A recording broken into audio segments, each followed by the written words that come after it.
We're just doing some more IT stuff. Sorry to refer to IT as just a general. We're just doing this.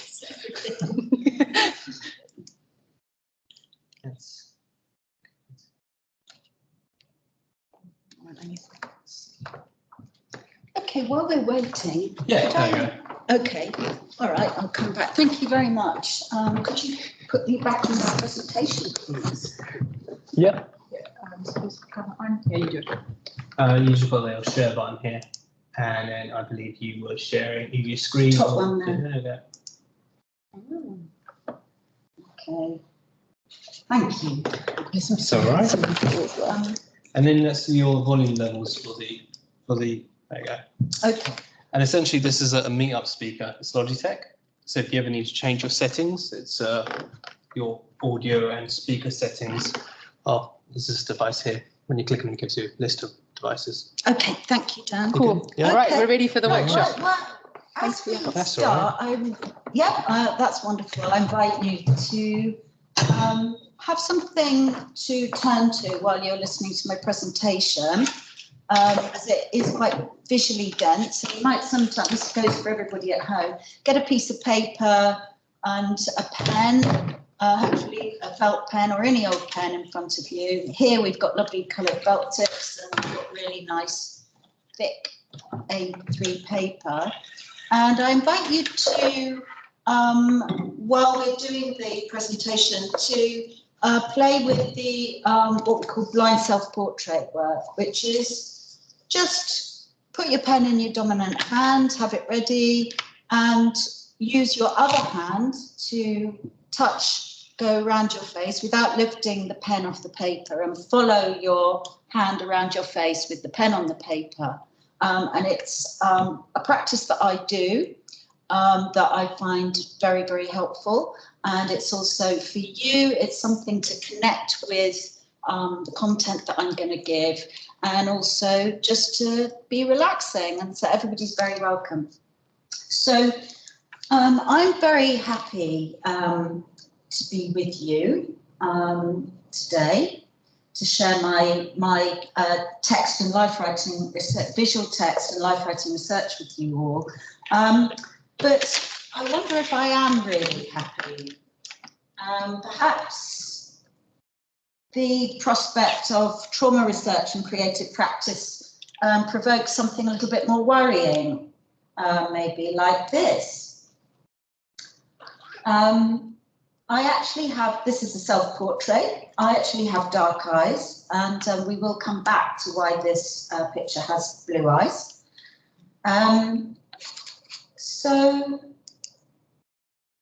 just trying to go on to the next slide, and it's not working. Here it is. This is Meg Jensen has written in The Art and Science of Trauma and the Autobiographical. I have told the story of what happened to me in many forms. In every case, I was aware not only of the fragility of this narrative representation of a physical, emotional, and psychological experience, but also of the expectations of my audiences. What was I telling this story for? To whom? How likely was my interlocutor to be shocked, upset, angry, unsettled, or disgusted by it?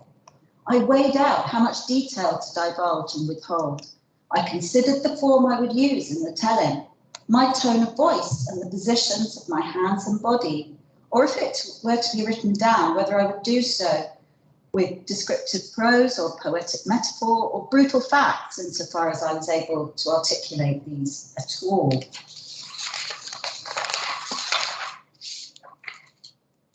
When I've described my research focus on the representation, poetics, and expression of family-based complex trauma, I have received alarmed reactions.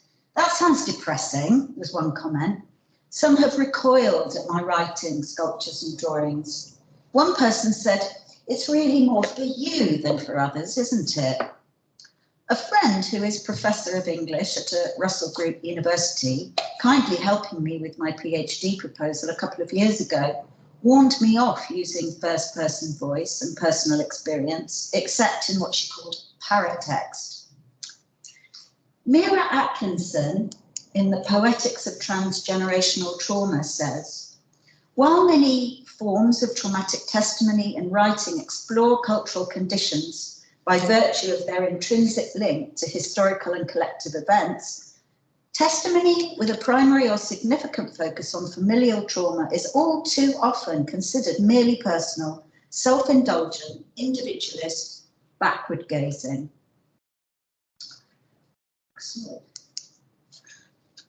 When I say I'm exploring these poetics and cultural landscapes because of my own experience of complex post-traumatic stress and recent diagnosis of neurodiversity, some reply, so it's autobiographical. And I sense their relief that I'm exploring a discrete private space and experience that can be safely contained in my individual personal history and individualized mental health condition. And I can understand this. Mira Atkinson again says there is a price to pay for remaining tender to trauma, for not hardening against it. And this tenderness is essential to its literary witnessing and testimony. There are consequences to gaining entry to its story, to the sensitivity required for entry. Others have commented that the work I show on social media is hard to look at or not easy to read. Some who congratulate me for apparently uncomplicated bunches of flowers, rather like this one, hold back from the wild daubs and mysterious inscriptions made apparently by a primary school scholar, naive and outsiderish.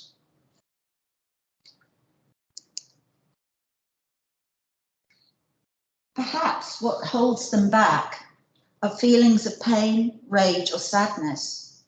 Are those feelings mine or theirs? Or do they come from our shared experience of bewilderment, disappointment, or speechless anger? There is a price to pay for remaining tender to trauma. It hurts. Closing our lonely individual selves to it can be a respite, a strategy for survival, the hardening coping mechanism. But on a social and political level, hardening to trauma exacerbates trauma, deepens suffering, and perpetrates the abuse of cultural denial. Hello to Spike and Georgia, who's just come into the room. So,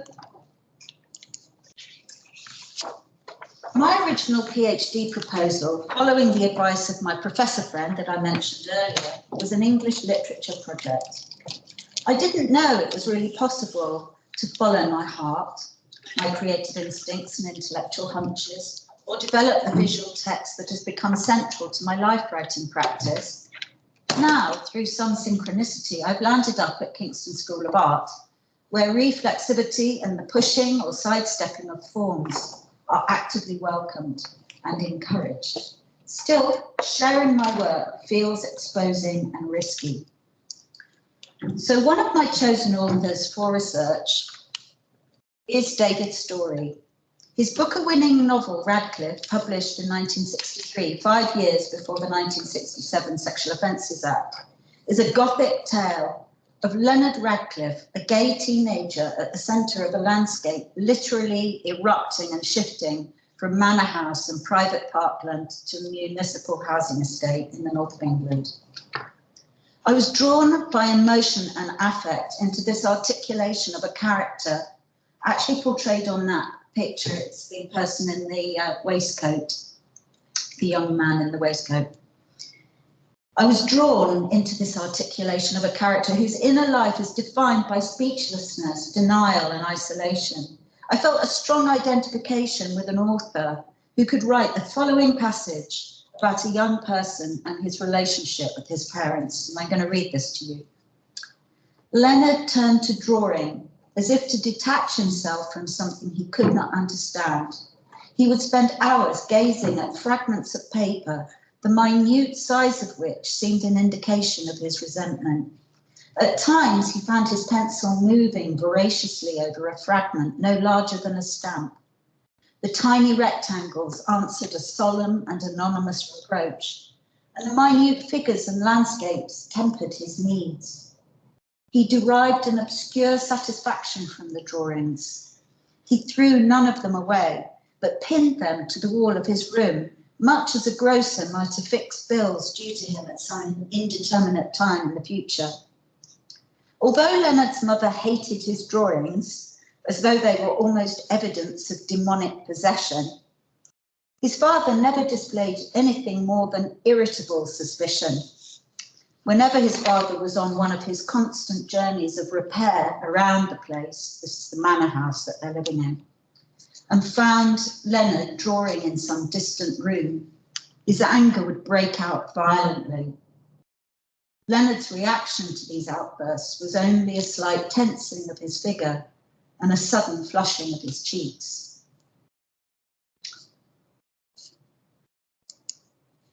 One of the unacknowledged hazards of parenthood are the reminders children unwittingly give of stories in their own pasts that they are working hard to forget, to repress. So I'm talking about the way that one's children provoke or trigger reactions inside a parent, reminding of experiences that are painful from their own childhoods. Not all parents support their children's creative endeavours. Perhaps they had a similar repressing experience from their own families. We cannot give what we do not have. On the right-hand side of this slide is a drawing of an online art group that I was part of. And this was a found family that really did support my drawing. But as you can see from what's on the drawing, there's still a lot of tension, a lot of doubt about the process of drawing and using drawing to express and communicate.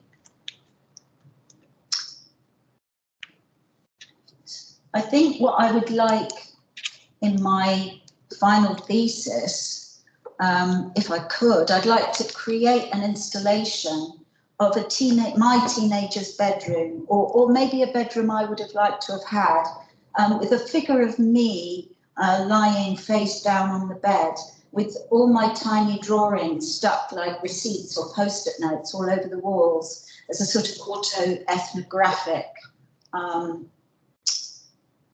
experience that people could enter, or that I could enter.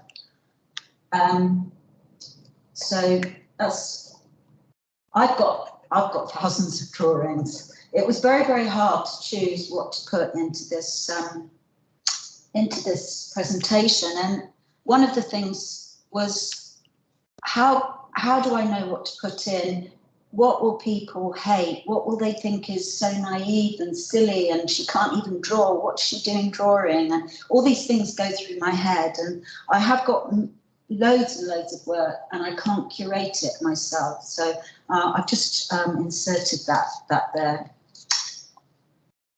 So onward.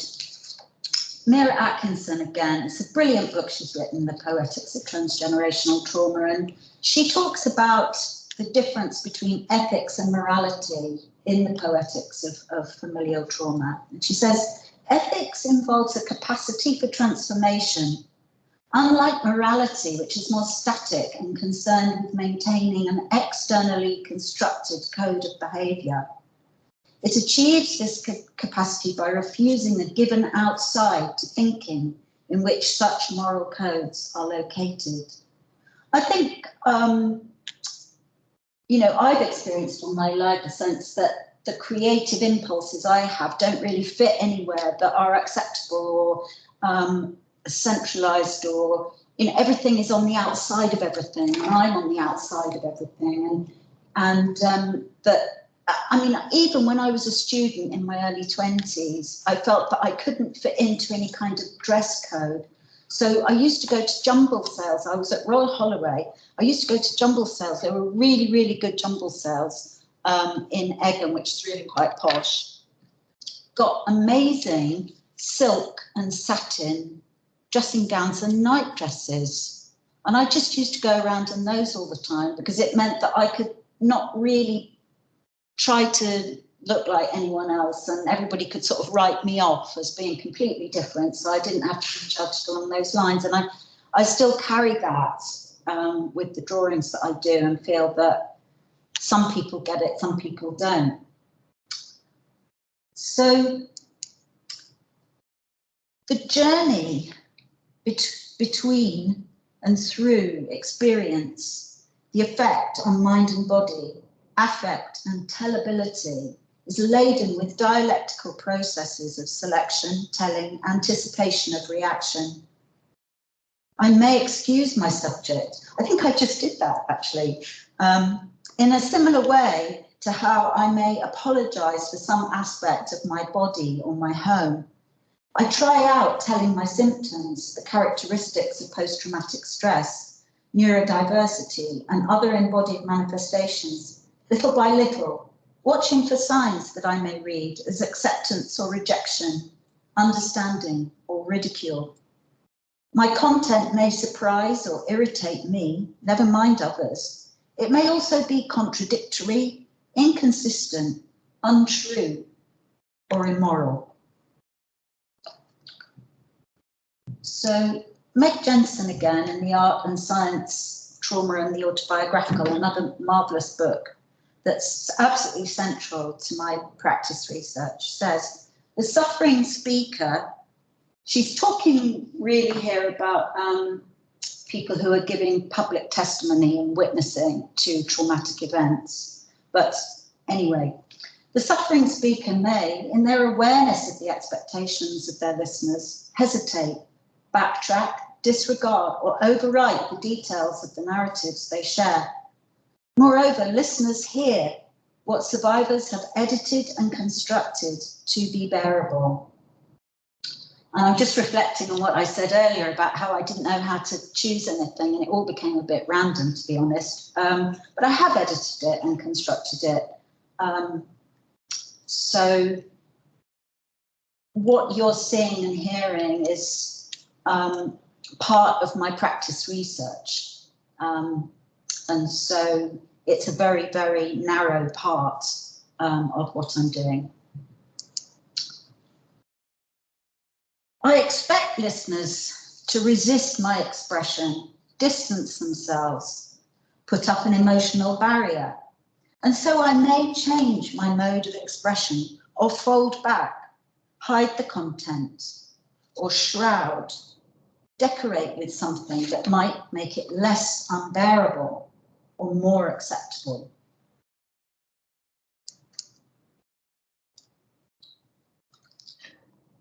My writing is constantly slipping into jokes.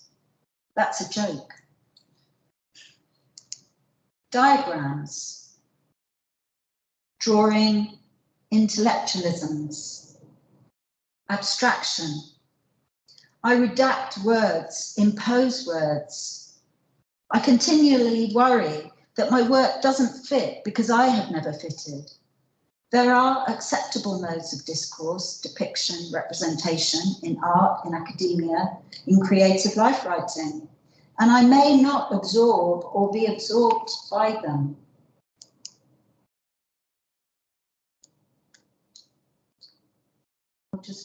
I'll read this out. This was a conversation I had with somebody. I went to stay in their house and she said, oh, you can stay in our house when we go away. And it's a really big house. And no way can I stay in a big house on my own. So I said, no, I'd be afraid of being alone in the house. What would you be afraid of?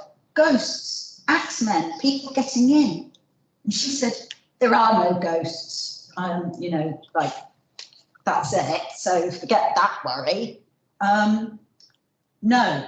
And then she said, you're far more likely to be broken into where you live. Well, I live in Peckham, so there's a trope. I said, I know. And then I put, but the ghosts of violent men are inside me. They will come out when there's no one there to stop them. So on we go to Mira again. Writers who explore familial trauma are characterized by an uncanny ability to reveal the operations of trauma in ways that exceed it as thematic content.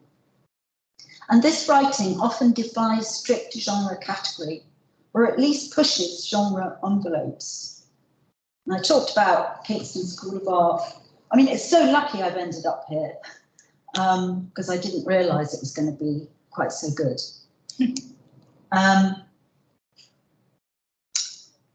So for me, creating a language for trauma in whatever form or medium, and I have done clay sculpture and paintings and, you know, writing that's on paper that you turn the page, or on a word processor. But all of it resists denial and raises a political argument. It brings me into collision with dominant mythologies of the family, the everyday normalization of its dynamics. But it is also part of a healing process, both individually and more widely. In expressing what was inexpressible, the voice of a silenced self within is raised. However, I'm not actually recounting, telling, witnessing, or remembering. I'm expressing through the effects of affect. Poetics provide a train upon which I can load up all my baggage and hope it reaches its destination. The word autobiographical can operate as a code word for paratext. Personal material is a paratext to history, to politics, to literature, and to art. And by that, I mean in these big, broad, socially recognised categories. The private side of the world, the marks in the margins of the important objective stuff. And yet, behind the main stories lie many hidden narratives, denied narratives. The Me Too movement, the Black Lives Matter movement, the public exposure of abuse in children's homes and boarding schools, Jimmy Savile. All of these stories of institutional, normalised abuse are built on hidden stories told by witnesses who were shamed into silence. The pressures that Meg Jensen writes of emanate from these divided dimensions, the quantum chronology of another time that won't stay in its place. The voice that is raised emanates from the past trauma, still alive and affected in the present. It mirrors post-traumatic stress disorder itself, which is in effect the brain replaying the story despite the passage of time and the changing scenes, because it has not been able to process it and file it away as part of the past. So that's, I don't know, people don't know what PTSD is, but it's when an adverse experience won't get filed away as having happened in the past. In your brain, it's still replaying and it's still in the present. And I think that my practice mirrors that process. It's also akin to the concept of queer time, the non-linear underlays and bypasses to narratives of progress, enlightenment, heteronormativity, aging, family life, relationships, parenting, homing. In this way, the inner child is the witness, and they have a testimony to offer. And I think, well, George is in the room with me, and that was something that I was thinking about that aspect of the history of children, and who can tell that history. And to me, it's my inner child tells my history, and to tap into that dimension of inner children to tell the history of the child, to me, is the taking away the them and us of young people's history. But I'd love to, think and speak more about that, because I think it's a massive connection. So Jennifer Edkins conceptualized trauma time, and you can see that there's a big parallel between trauma time and queer time, and what I called quantum chronology. So linear time is that in which events that happen are part of a well-known and widely accepted story of the nation state. So we had the Second World War and set up the NHS, and then we had the 50s and the beginnings of youth culture, and you know, all these sort of big stories that we accept as being, say, British history. In trauma time, linearity is disrupted and the events that unfold don't fit and are not expected. For this reason, we must invent a new account that will produce a place for what has happened and make it meaningful. Memorial and sacred spaces produce sites in which such new communal accounts can be invented and are thus essential to the healing of a traumatized community. I think I'd stop there and reflect that the teenager's bedroom, if you are lucky to have your own bedroom as a teenager, is perhaps a site of trauma and a memorial site, which is, you know, remarkable. And then the last concept, until this new story is produced, Edkins concludes, such a community quite literally does not understand the events to which they were witness. They only know that something happened. And I hope that my story will be some kind of new story that will enable other stories to come forward. So, just as trauma time evades calendars and clocks, so too does trauma writing sneak around the side of plots, story arcs, beginnings, middles and ends. I've spoken about the non-linear, non-trackable aspects of telling, recounting, relating. Recently, I found a new process in non-verbal language, birdsong, the sounds of the sea, the inscriptions and writings made by shapes in the sand and on the land, in walls and trees. Mira Atkinson's concept of the affect ethical encounter with my past self is pushing me to reach beyond human language, or attempting to unite human story with non-human story made up by a human. Of course, my sharing of these images is intensely social, but the making is a release from internal and external pressures. It is a letting go without rejection or evasion. Or rather, it is only possible when the story has been told, and perhaps the rest is silence.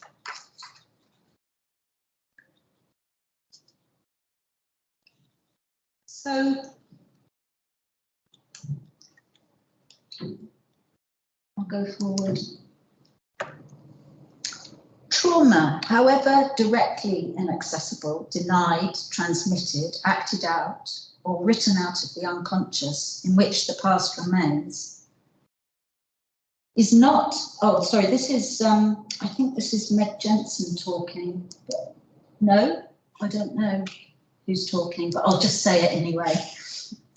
Trauma, however directly inaccessible, denied, transmitted, acted out, or written out of the unconscious in which the past remains, is not abstract and disembodied, but bound to and by affect in certain affective configurations of grief. No, it's Mira Atkinson. Melancholy, sadness, anger, rage, anxiety, fear, terror, embarrassment, shame, humiliation, and numbness emerge as markers of transgenerationally transmitted trauma. The power of this affective movement and manifestation has to do with its potential for ethical encounter. Affective ethical encounter is capable of producing an increase of subjective and social power through a textual reckoning with trauma, with and beyond the family. And that phrase, with and beyond the family, very important to me. I've picked out, so this is myself and my dad, 1962. He's making a snowman, and I've always thought of that photograph. It's so lovely, me and my dad making a snowman together. But when I enlarged the face of my face on it, I'm not looking at him, I'm not looking at the snowman, I'm sort of gazing rather numbly into the distance.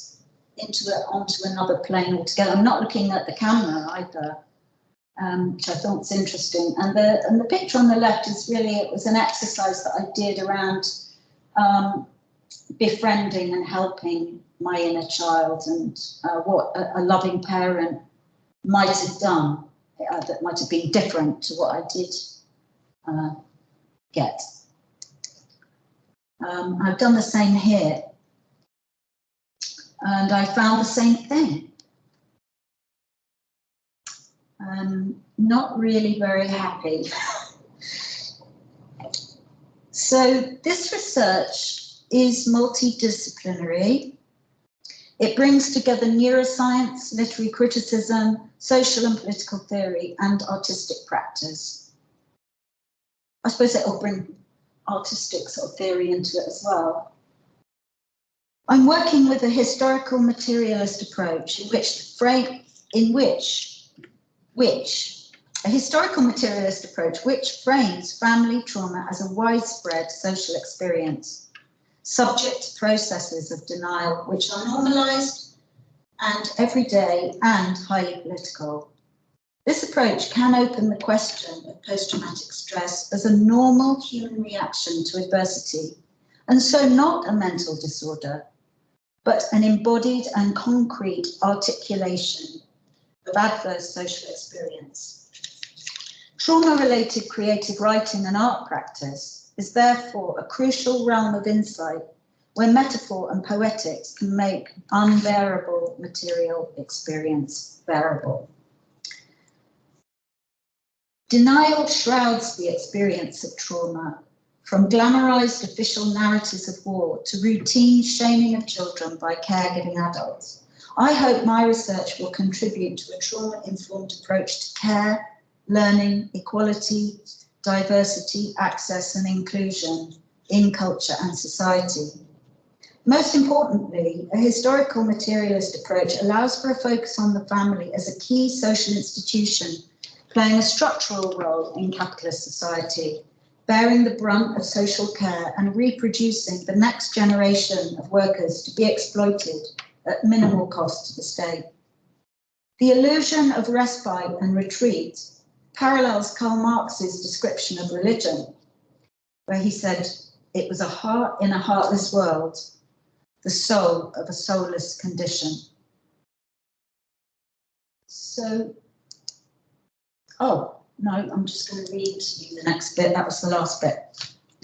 So Mira Atkinson, as I pointed out, advocates for a textual reckoning with trauma within and beyond the family. But I take this further to assert that the family is beyond the family. It's an unsafe and often violent place where women's and LGBTQ+ oppression are continually redrafted. The family cannot shield us from poverty, hunger, alienation, the housing crisis, the cost of living crisis.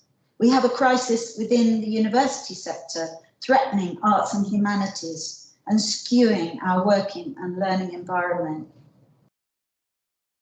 So I'll finish just by saying that socio-economic crisis and the wars that accompany it, the crisis of our system, has a material impact on what we would like to be our private lives, our inner lives, our bodies, and ourselves. And I'd like to thank you very much for attending and listening. You didn't tell us why your eyes were blue. Was that kind Yes, the eyes are blue. The explanation for that comes now. Okay. Thank you for asking, because I just thought, shall I explain it or shall I leave it? Okay, so I've got dark eyes, and I had this dream where I looked in the mirror and my eyes were blue. And in the dream I went, oh right, I'm not related to any of my family anymore. I've gone into another family altogether of blue-eyed people. And it was such a remarkable feeling of transformation that I did a drawing of it. But unfortunately, the original drawing has been destroyed because I was so proud of it that I got it out to show somebody when we were walking along and it started raining, which I'm quite upset about. But anyway, that's me. That's my last slide. And now I'm going to stop sharing, if I can. Top right. Stop Well- at the top in the middle, in the middle of your screen at the top. Stop. Oh, stop presenting. There we go. Thanks. Stop presenting. Hello. Hello.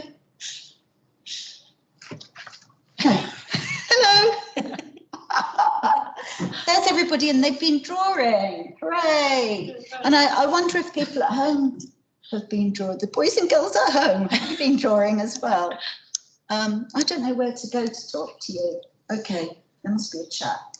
I'll shut up. Top right, top somewhere.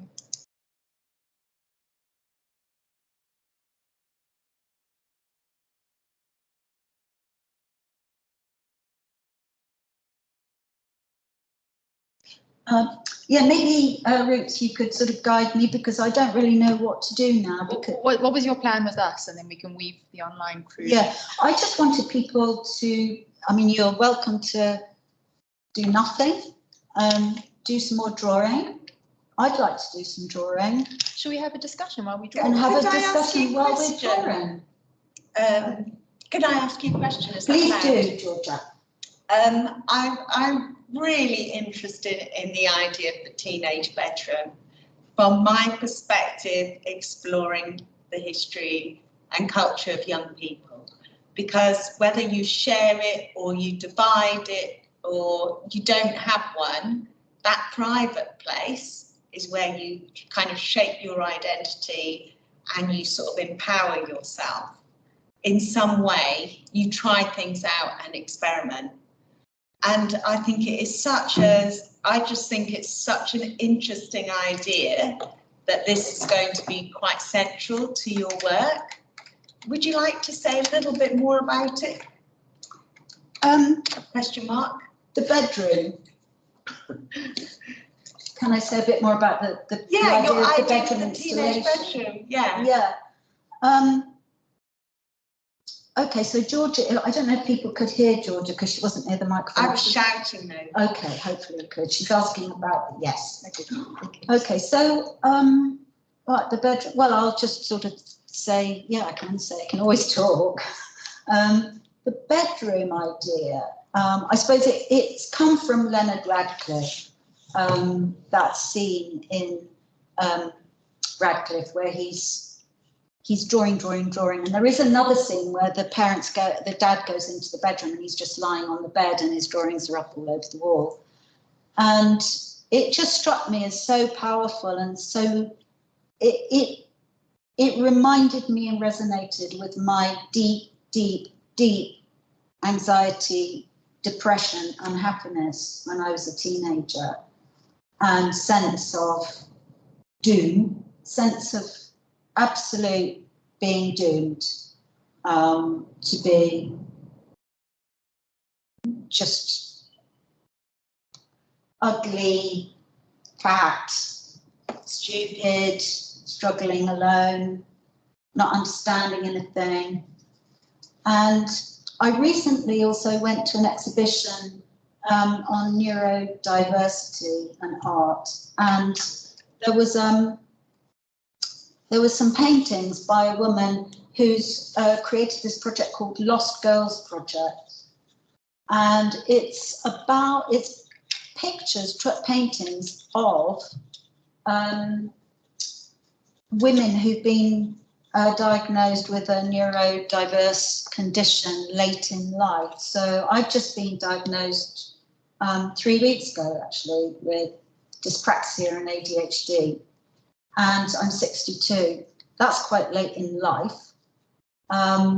Anyway, she did one picture of a woman, or it might have been a self-portrait of a woman just lying face down on a bed, and I just really identified with the fatigue of depression, the sort of caving in and the hopelessness, and finding refuge in bed, just going to bed all the time, going to bed. And I'm going to bed less these days, but I still do go to bed sort of as a refuge. So, yeah, I hope to develop ideas out of that. I'm just so fascinating and so interesting.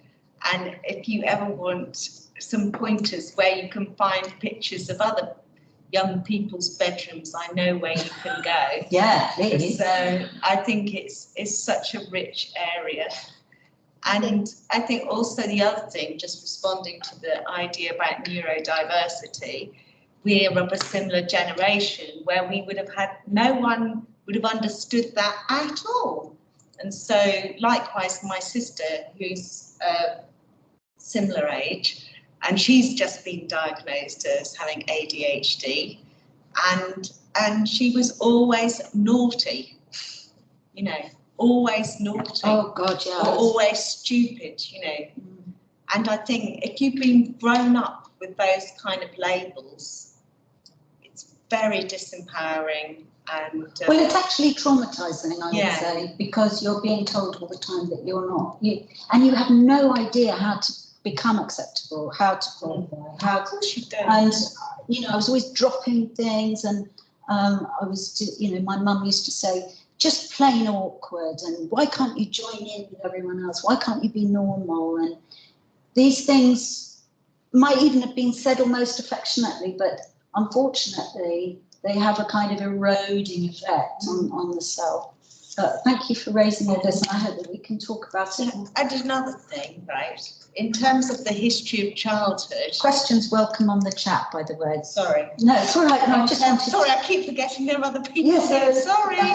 But in terms of the history of childhood, I know that Sarah Hayward has been doing some research into children and disability, learning disability. Yes, she is, yeah. But it's a very unresearched area.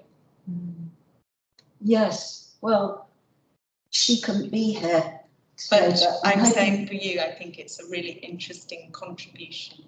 Thank you so much, Georgia. Thank you very much. Yeah, there aren't any. Oh, Just chime in. oh yes, Laura. Also from a art history perspective as well, the depiction of bedrooms I think is very interesting. The depiction of bedrooms in painting and trauma of the artist, famously Van Gogh, but also there's scenes of violence and sexual violence in bedrooms in fine art as well. I was thinking that this is something that's been explored and obviously has a real resonance with patrons, with arts, and That's very interesting. Yeah. Very interesting to kind of think bedroom about. boudoir. Yeah. It's an absolute classic, isn't it? I want to jump on the bedroom thoughts, but there's other things. You said so many really lovely things, like lots of very quotable, very powerful things. Thank you for that.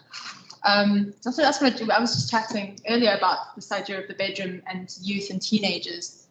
I mean, when you were talking about your bedroom, it just took me right back to my bedroom, the kind of the prison, the place that you're stuck, you don't have any agency. And for a lot of young people, the bedroom is where you negotiate your relationship with place and space. If you have a bedroom, that's another thing. I had my bedroom taken away from me once because they found cigarette butts.